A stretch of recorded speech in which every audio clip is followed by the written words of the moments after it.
Hello, fellow patriots. This is Kelly Jackson with TruthWire News. And today we are honored to speak with Phil Schwenk, founding head of school at American Classical Academy in Rutherford County, Tennessee. Welcome, Phil, and thank you so much for being with me today. Thanks for having me. It's good to be here. Yeah. So, can you give us some of our viewers some information on your background and what makes you so passionate about this type of educational approach? Sure. I've been a public educator for about 30 years. My kind of formal work started in Los Angeles. I started as a Los Angeles Unified School District teacher about 30 years ago. I was a Wow. high school teacher, taught basically history and subjects related to history to high schoolers. Did that for about 12 years. While I was actually doing that, I started kind of moving between Los Angeles Unified School District and to starting three different charter schools in the LA area. Okay. Um, and then I went to Cleveland. I was in Cleveland as a Cleveland Metropolitan School District principal for 7 years, helped them clean up one of the charter schools they were working on. Wow. And then I bumped into the work that I'm doing now, which is the establishment of these public charter classical schools. The first one I established was in Ohio, in the Toledo area. Okay. And then I was asked to come to Tennessee, where we are now, to start some schools here as well.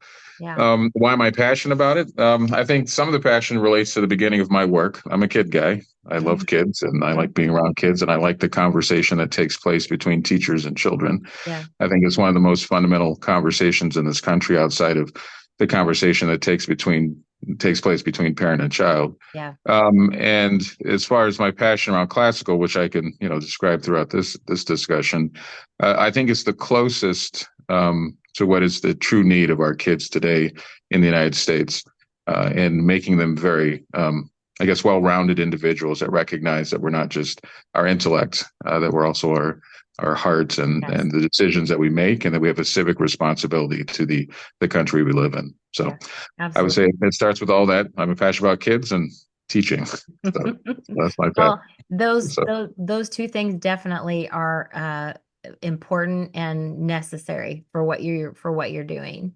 Um, for those who don't really understand the difference, can you elaborate on the key differences between the public schools and the charter schools, so public charter schools, particularly in terms of curriculum and educational philosophy? And how does American Classical Academy's approach stand out in this context? sure. I mean, obviously, that's a pretty large question. I'll Yes. start with some of the terms. We are a public charter classical school, and Okay. all of those terms I think are really important. Yeah. So it is a public school, meaning it's really trying to present an option for the American promise that our kids should be able to get a free and appropriate education, Yes. meaning it's paid for by the taxpayer and therefore is free to anybody who comes. So as long as there is a seat, children are allowed to sit in it from wherever they come from. There's not a gleaning or assessment process that says that only certain kids can come. It's open to wherever that school is Yeah. and whatever the agreement is to what community that exists. So for us, for example, it's Rutherford County here in Tennessee. Any kid that lives in Rutherford County can come to us. So it's a public school in that sense. The charter part of it is really a movement that started about 30 years ago in the United States, where there was groups of parents that started to suggest that they should have choices, that they should be able to have some say where their kids go to school, especially if they weren't happy with the school that was provided to them. Mhm. So it was this idea that you could organize groups of people to a certain type of curriculum to put in front of children. Mhm. Um, what it does is it allows groups of people to say that they're going to teach something different. So by definition, charter schools have some flexibility as to what is taught in front of their kids, even though they're getting federal, state, and local funding. Wow. And there's a whole bunch of examples of that. I mean, that goes all over the place. I mean, I've seen everything from, aviation charters to career tech ed charters to basketball charters to, I mean, literally, Wow. if you get a group of people that say, Yeah. hey, this would be the best option for our kids. Yeah. We think that they would learn best in this situation. You can, at some level, imagine a charter school that does that thing. Yeah. For us, it's classical education. So what we're saying to parents is that we're going to provide them with a classical education. And that's usually the part that I have to unwrap the most because, well, Right. what does that mean if you're going to provide them a classical school? Right. So we're all those things, including the word school. And I have to remind people all the time, we're at school. Yeah. So why are we here? Yeah. And the basic concept for most parents is, well, that's where their children go to learn. Hmm. The question, of course, should be what are they learning? Right. And most people think about intellectual aspects of it, Yeah. meaning they should learn how to read and write. They should know how to do mathematics and science and history and so on. Yes. Of course, we agree with all that. Yeah. As I start to kind of unpack classical space, it's this kind of inherent recognition that human beings are more than our intellect. Yes. So there's a responsibility to teach them elements of character, what moral virtues are, that there are choices that I ought to make and not ought to make. And those types of things are part of that continued conversation that most parents participate in on a daily basis with their kids. You should Yeah. do this, you shouldn't do that. Yeah. So there's this kind of obvious element that in history we've recognized that we have to engender our kids Yeah. with moral values and direction.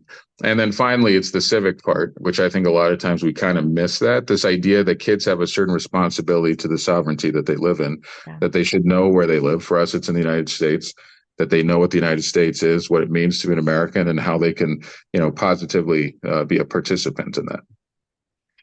When you mentioned the moral values aspect of classical education, and I think what we have seen in the last, I don't know, probably 7 or 8 years, at least in the public schools, there has been a lot of controversy around that aspect of the moral education that kids are getting in the public schools. And that is where I think a lot of parents, if they have a problem with their child's public school, that generally happens to be the area where it is because they tend to integrate in our public schools now a lot of the ideology that is being integrated into that moral education has to do with LGBTQ and, a lot of that stuff.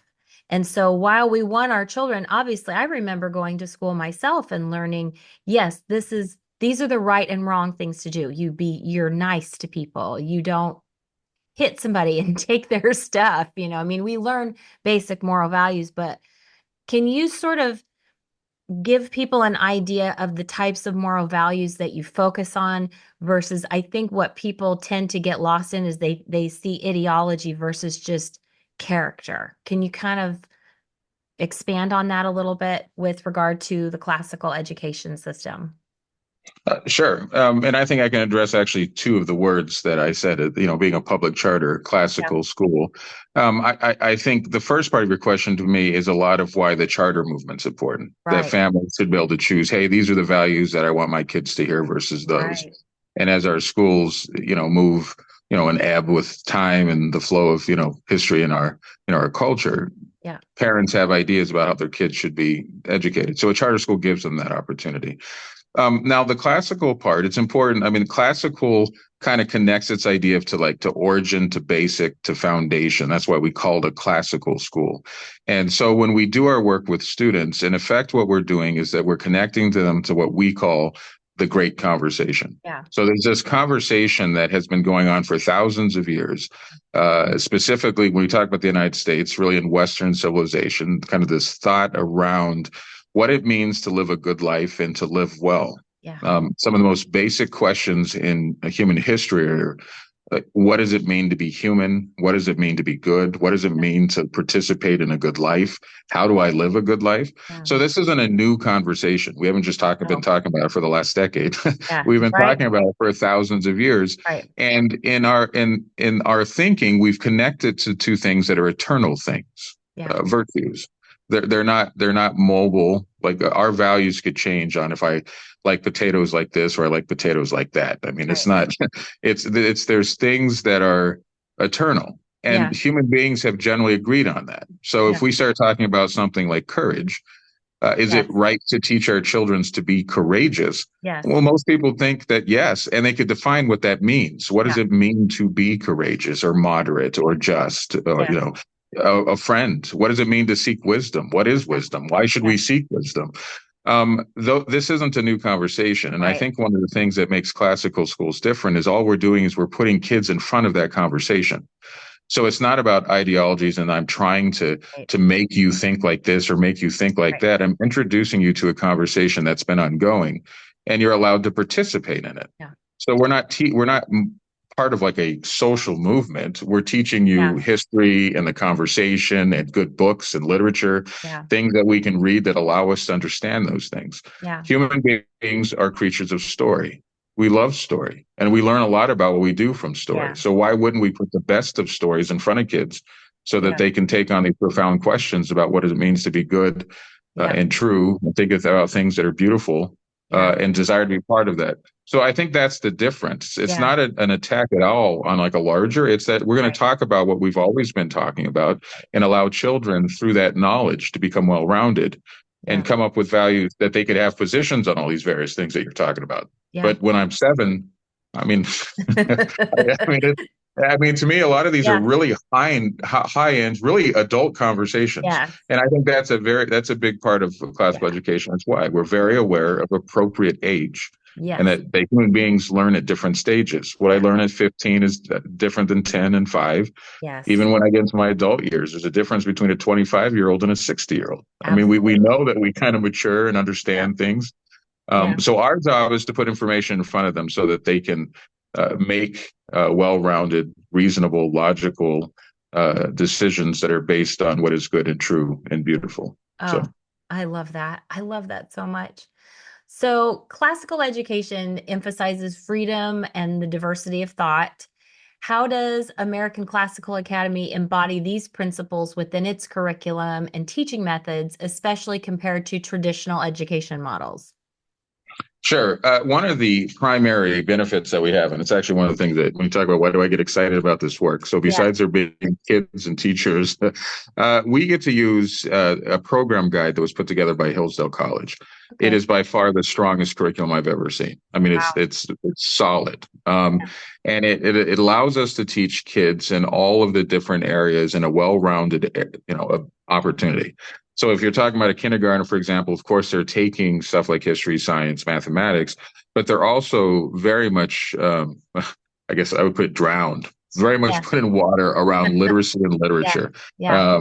So we teach, and it's one of those classical practices. We actually teach children how to read and write through phonics. Yeah. So this Oh, idea that that's human wonderful. beings, well, I mean, we could go into a whole piece on that. Oh, I know. The fact that we abandoned phonics I makes like know. no sense. Yes.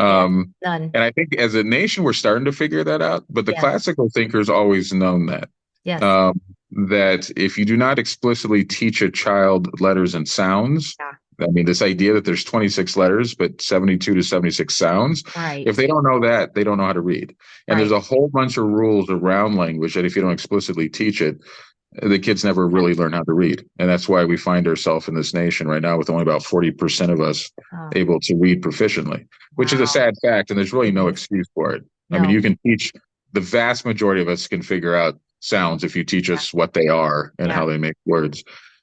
So our idea in our curriculum is to get kids to be at a literate level so that by the time they're in the 3rd grade, they're reading these great pieces of literature, historical documents, having conversations from these human beings that came before us Yeah. that add value to understanding of the world. They were thinking about these greater things, and some of them did it very well. I mean, if you want to study the United States, it makes sense Yeah. to study the people who wrote these original documents. Yes. And so in classical schools, you read original text and you ask questions as, what does this mean? What do you think they meant by it? Yeah. And it's not a book in between. So the idea of a textbook, for example. So it's not my interpretation of what they wrote in the Constitution so that you can learn from it. In Right. the 4th grade, for example, we start reading the Constitution. The whole 4th grade Yes. reads the entire Constitution. And then Wow. they read it again in 7th, 8th grade years, and then they read it again in high school. And Mm. as you can imagine, that conversation becomes more and more mature Right. as they grow and have more historical contexts and experiences, and they've read other books. So things like the Constitution start to have more gravity and weight as they understand what these words are that Right. these people are trying to suggest. So yeah, I mean, as a kind of a simple part of the beginning of that question, we just have a phenomenal curriculum. It's Yeah. a very strong curriculum, and it's appropriate to the age that each kid is at, and they're all interrelated. We understand that information coexists in a larger space and it's related to each other. So we teach stuff like logic, rhetoric. We teach Latin. All the kids at K-8 have art, music, and physical education. There's just, I mean, there's moral philosophy. They have to do a senior thesis when they're Wow. seniors in high school. So yeah, I mean, there's a whole bunch of ways that we do it, but it's a classical way of doing it. Wow. Wow. Well, and when you're talking about, what talking about a well-rounded education in liberal arts, I was looking at the website, and that word liberal has taken on such a different connotation over the last, I don't know, 20 years or so. Well, I went to a liberal arts college. What that really means is well-rounded. Mhm. Um, and so what I can appreciate about this is you're actually in it's in the truest sense of the word. It's a liberal arts and sciences education. And so can you describe how those subjects like Latin, classical literature, and philosophy are taught to cultivate free thinking and responsible citizens from kindergarten? I mean, it sounds like you're starting from kindergarten, you're going all the way through high school. Sure. Well, I think you hit the nail on the head when you talked about we've tried to redefine liberal. Yeah. And so if I go out and say, hey, we're doing liberal arts and sciences, that's taken on a political connotation, which was Yes. never, No. it's not actually the word itself. I Right. have to explain to parents all the time that the roots of the word liberal are the same roots as liberty, for example. Yes. It has to do Yes. with freedom. So Yes. the question really is how do you teach a free people to think freely? It's a very simple equation. And the argument of thinkers throughout history is, well, you have to give them a well-rounded Hmm. education so that they have all the tools to think freely and to make decisions in the Yeah. experiences and the climates that they live in. So the idea is how do you get a child to think, Right. not what to think, Right. to think, Right. you know? And I think that's actually one of the most fundamental differences about what's going on in schools is, well, I'm not trying to teach a child what to think. Right. I'm trying to teach a child to think Two so things. that they have the tools to like look at information, read text, understand what it means, and then Yeah. come up with reasonable, answers to those things. Yeah. So how and why would we teach something like Latin, for example? Right. I think that's a great place to start. There's two primary reasons why we teach Latin. So I'm going to start with the not first. I have a lot of parents will say stuff like, well, they're going to do really well on the SAT and the ACT. That may be true, but that's not why we're doing it. Right. The end of classical education is to have people who go into the world seeking to Yeah. become more wise. They want to continue learning and they want to be good people Right. and they want to learn to be good in participation with other people. Yeah. Very intellectually sound people that know how to read things and think through things can do Yeah. that really well. But Yeah. really, at the end of the day, that's what we want. So we're not trying to fashion them that they all have to go to college, for example. Right. Some will, some may not. Right. And the way we look at it is these should be good human beings that decide to be lawyers, good human beings that want to be electricians, good human beings that want to go serve in the military, whatever their choices are. It needs to be rooted in a well-rounded, thoughtful process. Yeah. So what Latin does, and so the two things that it does do is that one, it gets kids to recognize that words have meaning. Yes. The words that they use have meaning. It's actually Yeah. increasingly, I think you're touching on this in today's world. That Yeah. seems like a radical idea. Yes. No, but words actually have meaning. Yeah. And so like even the way that we had to define liberal, I mean, that comes Hmm. from some Latin roots that we could talk about what it meant when it was originally put together. Hmm. The example that I like to give is definition. Yeah. The word definition is a Latin-based word. In the middle of definition, you see the fin, right? Yeah. Like, so if Yeah. you think of El Fin in a movie, like the end, Right. The it has end. to do with boundaries. Yeah. It has to be the idea that there's something. So if you think of two rivers and the space between two rivers, Yeah. a word is what's in between the two rivers, not what's on the other side of the rivers. Right. It means this right here. So it's even in our words. So if you can get kids to start breaking down words, Yes. start to understand that words have meaning. Yeah. And the reason why that's important is if we're going to really be able to communicate with each other, Hmm. we need to know what we're saying. I Yeah. mean, we have to set the table with words that we have agreement on so that we can actually have a reasonable conversation about what Yes. it is that we're trying to argue about or discuss or find out what is true. Yes. The other element, of course, is Latin was what was spoken by the Romans. Yeah. And it makes sense to understand the Romans, to understand aspects of our culture today. Yes. So if you are a Western, or so an American Classical Academy, Mhm. you are very aware that the United States is based on what I call like three cities. Mhm. We are Athens, Rome, and Jerusalem. If you Okay. don't understand that our roots are in kind of a Greek, Roman, Judeo-Christian commentary, Yes. one, I think you're in my mind, you're frankly somewhat uneducated and Yes. you're being disingenuous. Now Yes. you can disagree with those things. Yeah. If you want to say you don't agree with the Greeks or the Romans or the Judeo-Christian commentary, that's fine. Yeah. But to say that that's not what influenced the first thinkers of this country and put Oh, together, I find inauthentic. And yeah. so it makes sense to let people understand what those things are. And Latin is one of the ways that we can do that. Yeah. Um, when you talk about other ways, obviously, when you start teaching kids art and music, these Yes. are human endeavors. They're done by humans. And when you study these people and what they're doing, you start to understand this quest for what is true and Yes. good and beautiful. That's what's Yeah. in all that work. And in our thinking, the idea historically is that where you bring goodness and truth together, and there's kind of a kind of a cross section there in Yeah. relationship to other human beings, that is what results in a good life and Yeah. recognizing what is beautiful. And so, really, when you say, how do we do it? Well, it's introducing kids to all the narratives of this, not only the tools and the skills. So, we have Yeah. to teach them how to read, and they have to know how to write, and they have to learn how to reason and logic. You get into this rhetorical stage as they get older, where they have to be able to speak in reason to persuade, which, Yes. again, that's become a huge issue today. That Oh, why you try, I yes. mean, but Yeah. discussion is meant to be seeking what is true and good, and we're Yes. kind of pushing back and forth on each other to find that place. So it starts when you talk about a 5-year-old, some of it's the tools. Mhm. They need to learn how to read and write, but it's also putting stories in front of them and having discussions with them. Yeah. And 5-year-olds can start having discussions on, Oh, hey, yes. was that a good decision or a bad decision? Yes.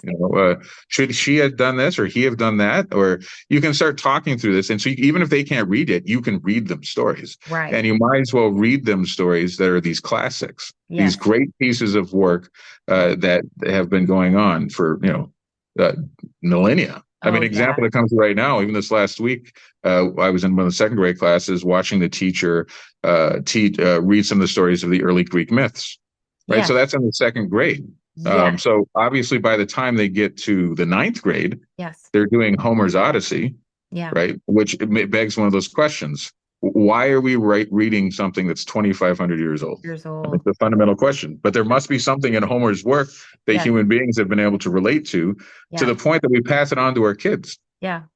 Yeah. So without even going through all of Homer, it kind of stands on its own. There Yeah. must be something in Homer that we're talking about him Yeah. 2,500 years later. Resonates through the centuries. Yeah. Yes, Yeah. literally. Yeah. So And I think that's been an argument that I have made myself with some of the school board members in Williamson County. What you'll often hear from even some other parents who defend this, a lot of the material that's on the library shelves in our schools is so wholly age inappropriate. It is entirely, it includes a lot of obscene material. And, their argument generally will be to me, well, it's technically difficult. And a lot of times, if it's technically difficult, well, it's going to have adult themes. It's not going to be technically difficult enough for our students if it doesn't have it's like you can't separate the two. If it's going to be technically difficult, it's going to include some inappropriate adult themes. And I've always argued and said, no. I think that Dostoevsky is very technically difficult, or some of the other classic literature that I used to read when I was in high school, very technically difficult. The themes are complex and it gets the students to think, and it doesn't have a tiny little bit of inappropriate material in it. So, that argument of it needs to be somewhat questionable in order for it to be technically challenging is, I think, an inauthentic argument as well. I 100% agree. And it's again, this has to do with stages in life. Yes. Like a young child reading the story of Pinocchio, Yeah.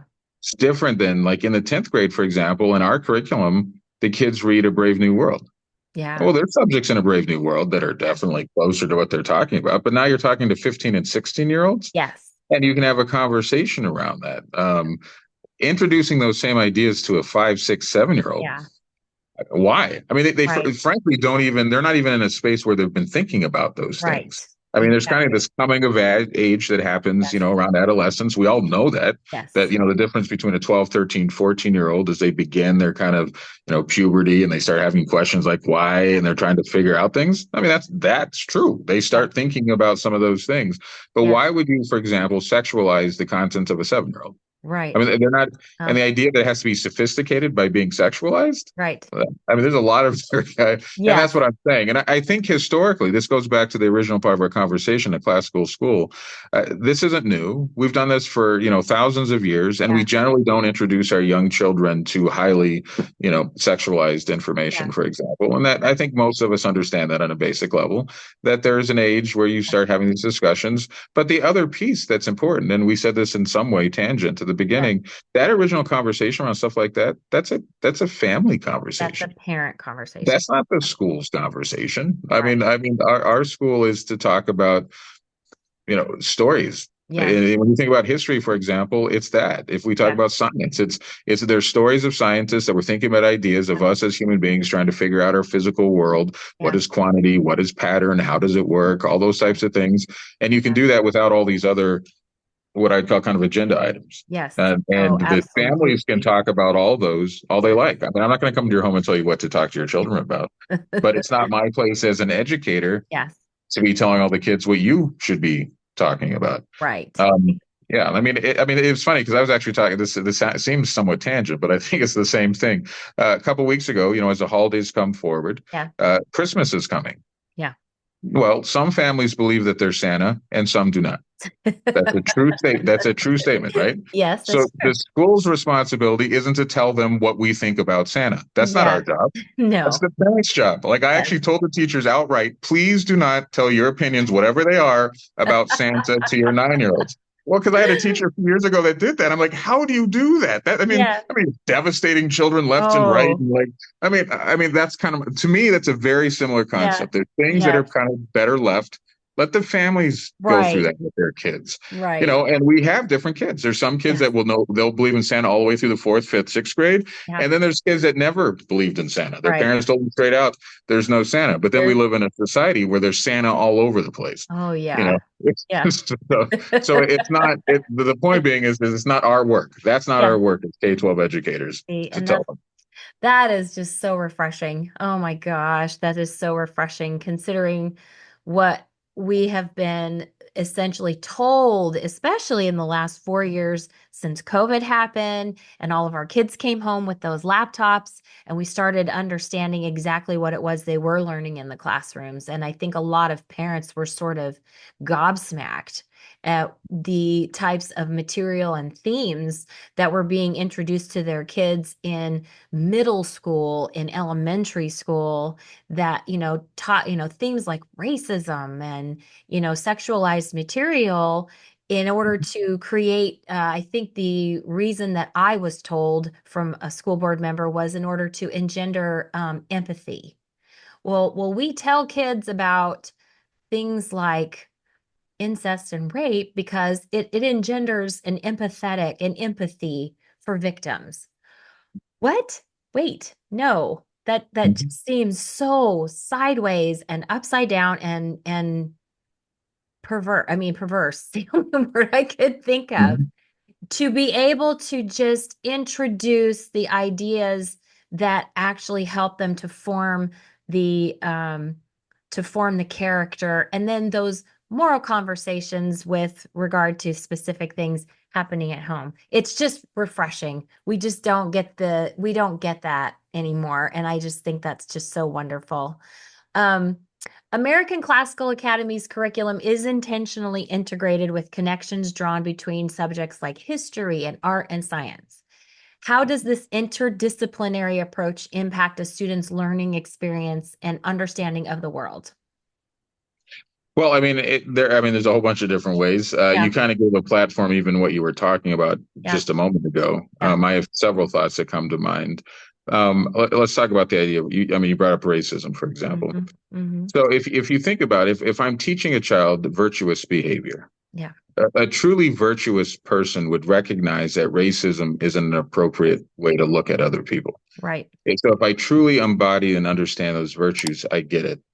And if you look at the United States and its history, I can teach that story through its history. Yeah.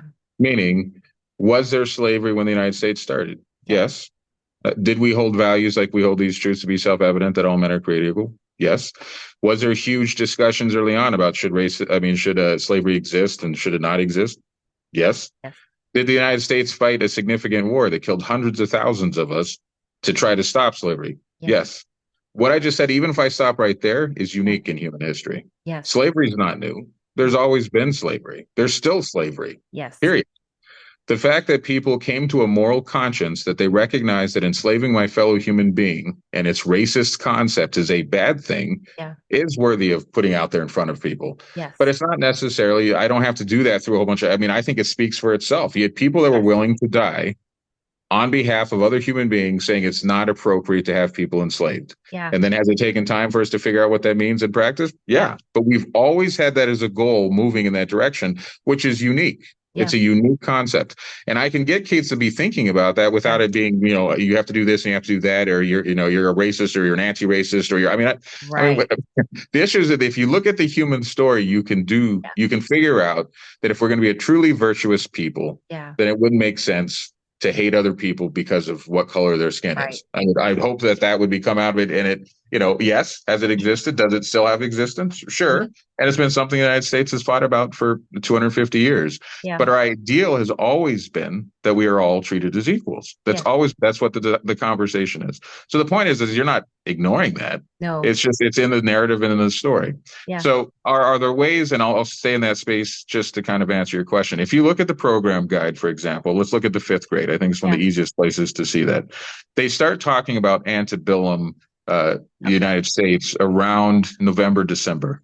So the historical dialogue, as they're making their way through elements of American history, they kind of move into what was the United States, pre-1860s, right? Like, who were these groups of people? In about early January, February, they start reading the narrative of Frederick Douglass, right? Okay. So, well, I mean, Frederick Douglass makes more sense if there's been like a historical context before him. Right. It's one thing to say, well, Frederick Douglass was a man who was born into slavery. He runs away and he becomes free and then becomes one of the most outspoken abolitionists bravely in American history. And a lot of his work results into what becomes the Civil War and the abolition of slavery. Yeah. Well, he only makes sense in the context of being a slave. Yeah. And there's a conversation to be had there. What did it mean to be a slave in the United States and what was gained? Well, and there's some basics. One of the first things that he recognized was that he had to learn how to read. Yeah. It was one of the most basic things that he learned, that if he wanted to be effective and be truly free, he had to be able to be part of what I just talked about earlier is the great conversation. Yeah. He needs to know what this fight is. But that would be a good example of, you have two pieces. So you have history and you have literature that are connected. Right. The same thing happens to who are the scientists are going at that time. There's other types of, elements around mathematics and how mathematics helps us to understand these things. I mean, just even what I'm saying about mathematics, it's important to recognize that mathematics is a tool that human beings use to be able to interpret the world that they live in. And the two biggest things are quantity and pattern. Yeah. And so as kids become more sophisticated in math, a lot of this stuff makes more sense. Yeah. But if you look at the program guide, like the example I gave with Frederick Douglass is literally throughout the document. There's just constant kind of bumping. And when I say it's cyclical, it's not cyclical even in a year. Yeah. They'll be reintroduced to these ideas. The way to kind of almost not a perfect look at it, every kind of concept, like if you think of larger pieces, they bump into it about 3 or 4 times in a K-12 experience. And that the discussions around it just become more sophisticated. Like I use the Constitution as an example. Right. And obviously as I get past kind of those K-3 years where a lot of those early skills are put in place that allow me to investigate and read these things, then it moves into this conversation more readily. And just the ideas get heavier. The idea of understanding courage, it's one thing young kids, I like the idea of bravery. They like the idea of, even the idea of a soldier is highly a child as early as 6, 7 can totally understand that. Yeah. Next week is Veterans Week, and we'll be doing a few. And we had our 4th and 5th graders write essays because we're going to be having a flag raising and Oh, that's they were wonderful. competing over who gets to do that. Yeah. And the essays they're writing about were the courage of their family members Wow. as, past veterans. I mean, so even young kids understand that. Yes. But I mean, even as adults, we're still struggling with, well, why wasn't I courageous in that situation? Or, Yeah. we're moved by those people who are courageous Yeah. at a much more sophisticated level, because you start recognizing not only do I admire the other whose Yeah. courage, Yeah. perhaps I should be courageous and Yeah. I should live courageously. And it takes courage to be courageous. I mean, it Yes. starts becoming a much higher, it's not just a Yes. knowledge thing, it's do I actually live that way? And Right. would my world and it's where I exist be better if I did? Yeah. So, Yeah. Well, and a lot, we just had a very historically significant election.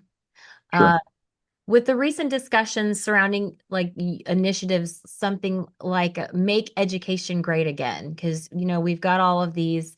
Well, we've got discussion of shutting the federal Department of Education completely down. But how does your curriculum emphasize, content-rich subjects and the legacies of the United? I mean, we've talked about history and stuff, the legacies of the United States and Western civilization. And then what role does this play in serving the diverse needs of the students at the school? So I'm taking the question to be more around the civic part of our work. Is that Yeah, fair? yeah, Yeah, I 'cause- think there's some simple ways I can address that. So our school day starts every day with an opening assembly, every single day. All of the kids, K-5, so 5 to 10, 11-year olds, gather in our assembly area, and we start. It's in an organized, decorumed way. If you know anything about yeah, classical school, they walk in, yeah, we line up, we group up, we're in very specific rows. We pledge allegiance to the flag. We sing a patriotic song. We say that our school motto, I will learn the true, I will do the good, I will love the beautiful. And then we do recitations. The recitations are usually, poems or major historical pieces that people recite from memory. And then we go back to class in an ordered way.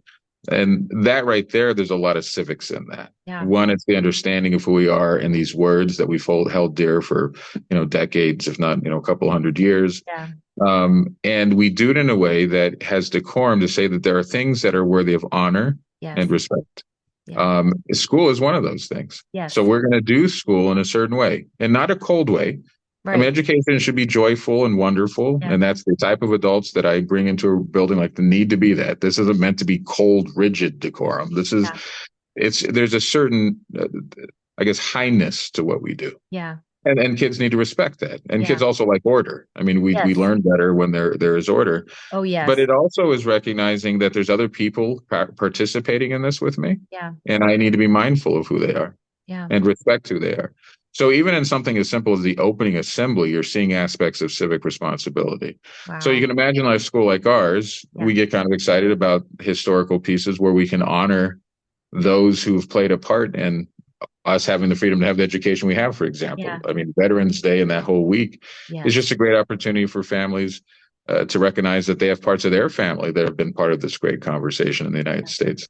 So, so for example, this last week, we've invited families to send the names of family members and what branches that they served in so that we mm, can put up a kind of a wall honoring these people. yeah, And it's just a way to get kids to recognize that we're part of something, yeah, this specific country. And our hope would be over time as they read the Constitution, for example, the Federalist Papers, or any of the major documents throughout history, they start to recognize that that is, yes, a larger human part of history, but it's specific to us. These yeah, are American things, and that there's something unique about what we've done here.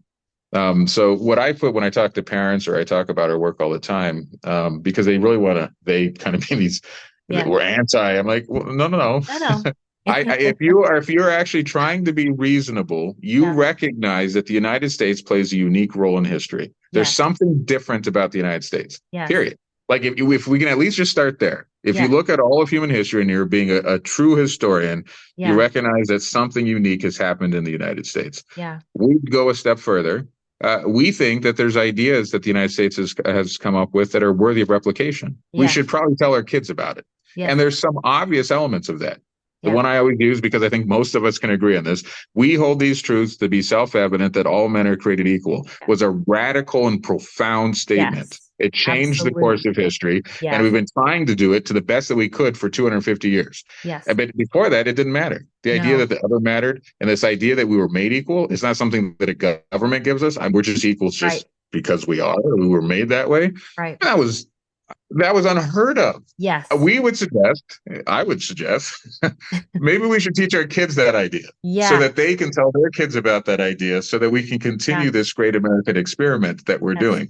So when you start talking about civics, it's just being transparent about that. Yeah. That's not a blind patriotism. I mean, No. I'm very much an academic. I mean, to me, Oh, if you're being fair, there's something different about the United States. And yes. we could argue about all the stuff in between, like all the issues you want to do. That's great. Yeah. But recognize our history is worthy of teaching, and Yes. there's a lot of it that's really good stuff, and we Yeah. should probably tell our kids about it so they can tell their kids about it, who tell their kids about it, so we can Yeah. keep doing that, Yeah. because we know that if you lose that history, you lose Yes. the country. At Yeah. some point we'll just lose who we are because we'll not know who we are. Yeah. So Yeah, and you see a lot of the people who live in other countries, even in other Western countries, they are so envious of what it is that we do have here, and it isn't so much about the wealth or, they even have they even have a lot of freedom, in the UK and those places. That's not it's not a whole lot different there, but it's this idea of I was listening to a commentator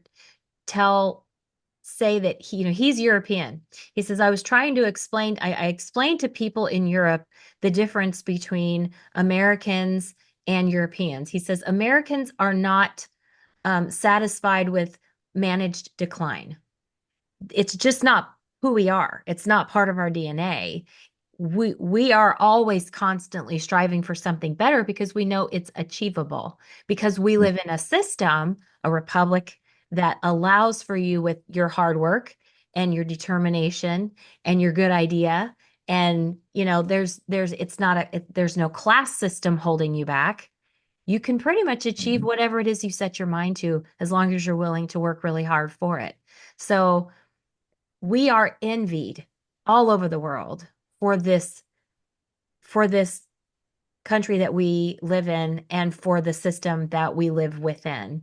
And to preserve it and to nurture it is our duty and our responsibility as citizens of this country. And I'm just so thrilled that your school is teaching these things that are just so fundamental in that endeavor. And it just sounds so wonderful. And as I said to you before, I wish my children were 10 years younger because I would be putting them in your school.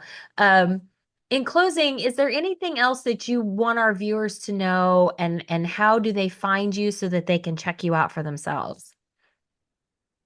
Sure. I mean, I think we've addressed a lot of We have. the ideas I'd want them to know. Even when you're talking now, I mean, one of the things that's really exciting about our school is where we are in Rutherford County. We Mhm. truly have a cross section of the planet. Yes. In fact, the population of students that we serve reminds me in a lot of ways of Los Angeles. We Yes. literally have the whole world there. Yeah. And a lot of the words that I've heard from many of them are what you just said. In Yeah. that essay element that we had last week, one of the students who applied, their family is originally from Malaysia. And Okay. she basically said what you just said. Yeah. That was her as a fifth grader, so a 10-year-old. She Yeah. was talking about the opportunities that she was fully aware that she had that are different here Yeah. than where she came from. Yeah. But as far as getting a hold of us, I mean, the name of our school is American Classical Academy Rutherford. Yeah. If you type that in, you'll find us. We're rutherfordclassical.org is our Okay. website. Yeah. My name is Phil Schwenk. So basically put P Schwenk at rutherfordclassical.org, Yeah. and anybody can email me. Yeah. You're going to find I'm very much a public educator, meaning Yeah. that I believe the school is part of the community. So if you'd Yes. like to come and meet me or walk around the campus and see the work that we're doing, feel free. Yeah. I do put on parent information sessions every week. So if you go on Okay. the website, you'll see that as well, which would give you Yeah. an opportunity to hear me talk about the school, ask me questions, and to Yeah. see this. Yeah. But yeah, I make myself quite available to people who want to learn about the school. Yeah. We'd be happy to have you come by. But That's yeah, so great. Thank you so much, Phil, for sitting. Oh my gosh, I feel so inspired right now, and I'm going good. to do everything I can to try and promote your school and to make as many parents aware of that opportunity. And it is Rutherford. You do have to live in Rutherford in order to attend, To correct? attend. Yep, I have to be a Okay. resident of Yeah. Rutherford County. Yeah. Wow. I mean, it's just wonderful.